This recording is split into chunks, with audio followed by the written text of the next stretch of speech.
when I was starting out as a writer, I mean, for instance, when I wrote Midnight Children, I had a desire to, first of all, to write a novel about childhood, about where I would use the experience of my own childhood in Bombay in India, and then it grew from that as the subject of history attached itself to that, gradually when I had the idea that the boy would be born at the same time as the country.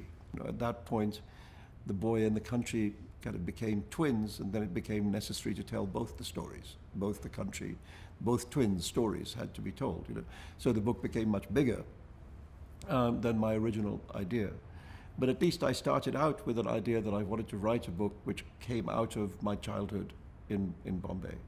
I mean, sometimes I've had a more or less directly political inspiration. For instance, when I wrote the next novel, Shame, or when I wrote, which was about Pakistan, it took as its starting point this strange dispute between the civilian Prime Minister, Mr. Bhutto, and the general that he appointed, Zia-ul-Haq.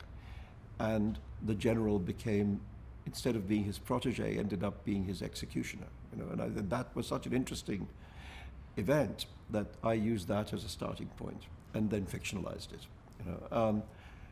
When I wrote Shalimar the Clown, one of the big motivations was to try and write about the tragedy of what's happening nowadays in Kashmir, which is where my family originally came from. So yeah, sometimes I would have a sort of clear idea like that, but what I find is more and more I'm just following little threads of ideas and trying to see where they lead.